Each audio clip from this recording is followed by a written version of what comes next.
السلام علیکم ورحمۃ اللہ وبرکاتہ۔ آج ہم بات کریں گے کیا حضرت عبداللہ ابن عمر رضی اللہ تعالیٰ عنہ نے آخری عمر میں رفع یدین کرنا بند کر دیا تھا، یعنی کہ رکوع سے پہلے اور رکوع کے بعد وہ کانوں تک ہاتھ نہیں اٹھاتے تھے۔ تو اس کا ہم تحقیقی جائزہ لیں گے آج۔ اس سے متعلق میں اب آپ کو ایک حدیث سناتا ہوں کہ یہ حدیث مجاہد بیان کرتے ہیں حضرت عبداللہ ابن عمر رضی اللہ تعالیٰ عنہ سے، کہ وہ یہ کہتے ہیں کہ حضرت عبداللہ ابن عمر رضی اللہ تعالیٰ عنہ تکبیر اولا یعنی کہ پہلی تکبیر کے وقت تو رفع یدین کرتے اور پھر اس کے بعد نہیں کرتے تھے۔ اب ہم بات کریں گے اس حدیث سے متعلق کہ امام یحییٰ بن معین کہتے ہیں کہ یہ ابو بکر سے حسین والی جو روایت ہے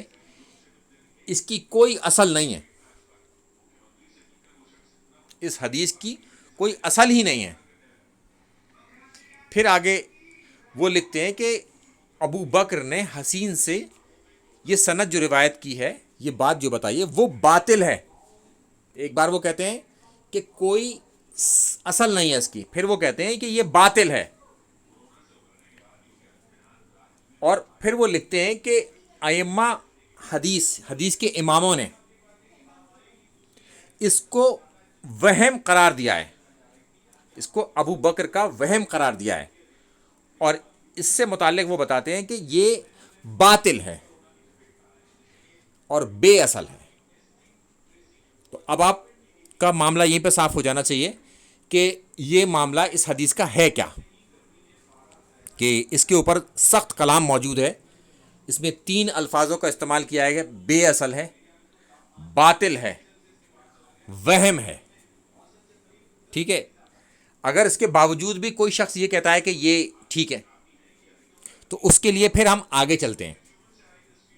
اکثر اور بیشتر لوگوں کا تو معاملہ یہیں پہ ٹھنڈا ہو جانا چاہیے کہ اس کی کوئی اصل ہی موجود نہیں ہے، اور اس کے باوجود کوئی کہتا ہے تو پھر ہم چلتے ہیں حضرت عبداللہ ابن عمر رضی اللہ تعالیٰ عنہ کے پاس، کہ وہ بیان کرتے ہیں کہ انہوں نے اللہ کے رسول صلی اللہ علیہ وسلم کے پیچھے آخری عمر میں نماز پڑھی، اور نماز کا بھی ذکر کر رہے ہیں وہ عشاء کی، پھر اس کے آگے وہ حدیث چلتی ہے، مگر ہمارا نقطہ یہی ہے کہ انہوں نے آخری عمر میں بھی نماز پڑھی تھی اللہ کے رسول صلی اللہ علیہ وسلم کے پیچھے۔ اب ہم چلتے ہیں اس حدیث کی طرف جو کہ حضرت عبداللہ ابن عمر رضی اللہ تعالیٰ عنہ سے بیان کی جاتی ہے کہ حضرت کہ وہ رکوع سے پہلے اور رکوع کے بعد رفع یدین کرتے تھے، اور اپنی اس سند کو وہ اللہ کے رسول صلی اللہ علیہ وسلم تک پہنچاتے تھے، اور اس کو بیان کرنے والے ہیں امام نافع۔ امام نافع حضرت عبداللہ ابن عمر رضی اللہ تعالیٰ عنہ کے غلام تھے، بعد میں انہوں نے آزاد کر دیا تھا۔ وہ 15 سال کی عمر میں ان کے قدم آئے تھے، اور تقریباً 30 سال یعنی کہ ان کے آخری وقت تک ان کے ساتھ رہے تھے، اور وہ یہ بیان کرتے ہیں اس حدیث کو۔ ایک طرف اب مجاہد ہیں اور دوسری طرف آگے حضرت عبداللہ ابن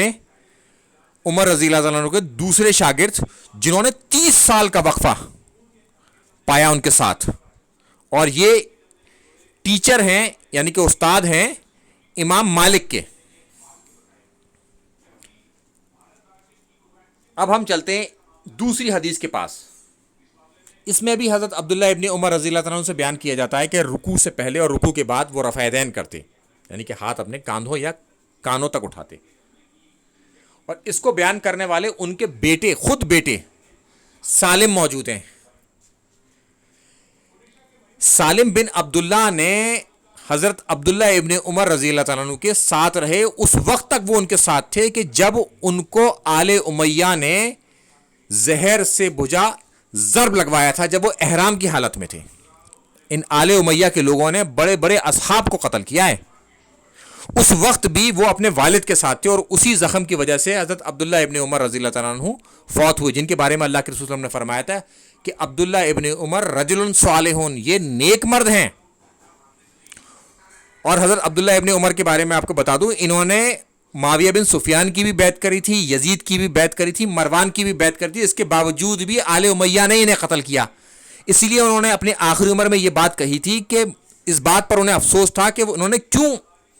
حضرت علی کے ساتھ مل کر ان کے مخالفین کے خلاف جنگ نہیں کی، اس بات کا انہیں بھی افسوس رہا، چونکہ آل امیہ نے انہیں بھی ڈش کیا، آخر میں دھوکہ دیا، مارا انہیں،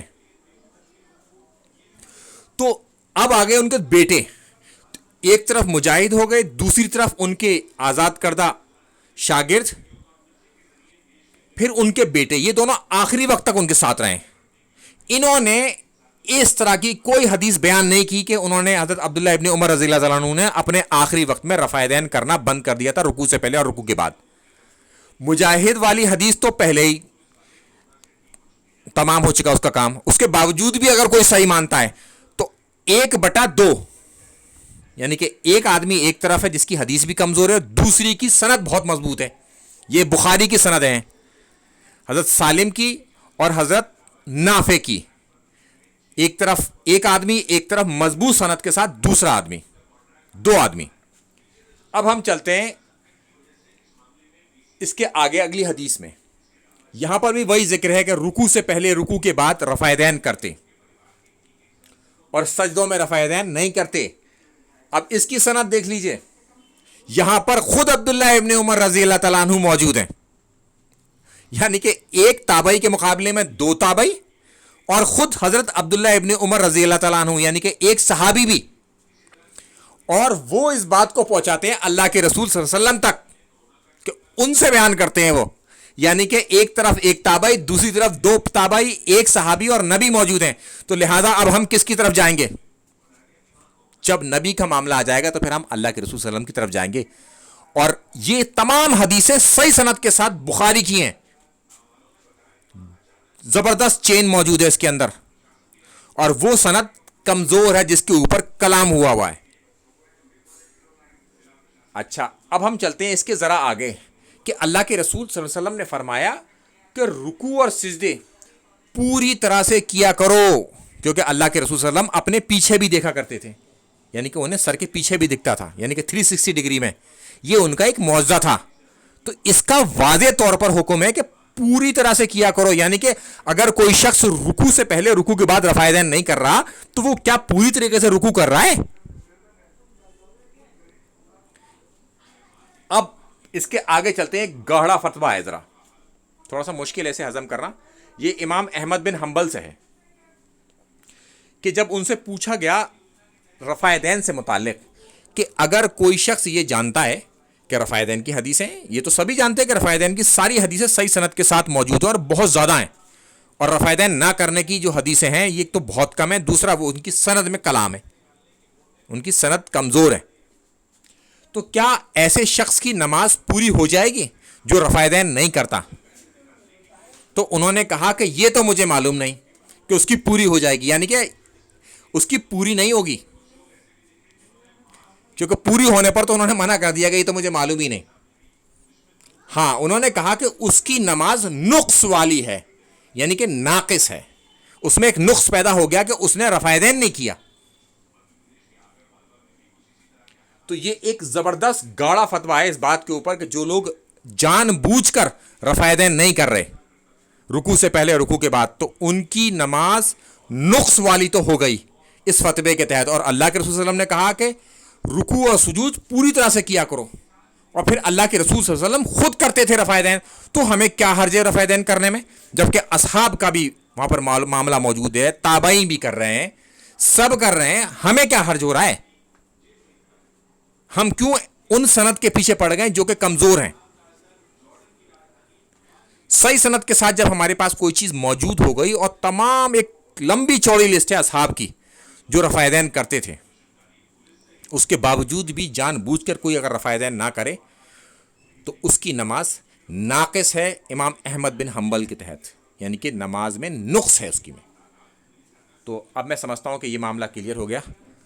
کہ حضرت عبداللہ ابن عمر رضی اللہ عنہ آخری وقت تک رفع یدین کرتے تھے، اور انہوں نے اللہ کے رسول صلی اللہ علیہ وسلم کو آخری وقت تک دیکھا. اور اس بات کی رپورٹ کرنے والے ان کے 2 لوگ موجود ہیں، یعنی کہ ان کے خود کے بیٹے اور آزاد کردہ شاگرد جو آخری وقت تک ان کے ساتھ تھے. تو انہوں نے اس طرح کی کوئی حدیث بیان نہیں کری کہ انہوں نے رفع یدین کرنا بند کر دیا تھا، بلکہ اس کے مخالف انہوں نے حدیثیں بیان کی ہیں کہ وہ رفع یدین کرتے تھے رکوع سے پہلے اور رکوع کے بعد. اور خود حضرت عبداللہ ابن عمر کا عمل موجود ہے، اور وہ خود بھی کہہ رہے ہیں، پھر اللہ کے رسول صلی اللہ علیہ وسلم سے بیان کر رہے ہیں وہ. تو لہٰذا یہ گولڈن بات ہوئی کہ 2 تابعین ایک صحابی اور خود نبی صلی اللہ علیہ وسلم وہاں موجود ہیں، تو لہٰذا ہم اللہ کے رسول صلی اللہ علیہ وسلم کے ساتھ ہی رہیں گے،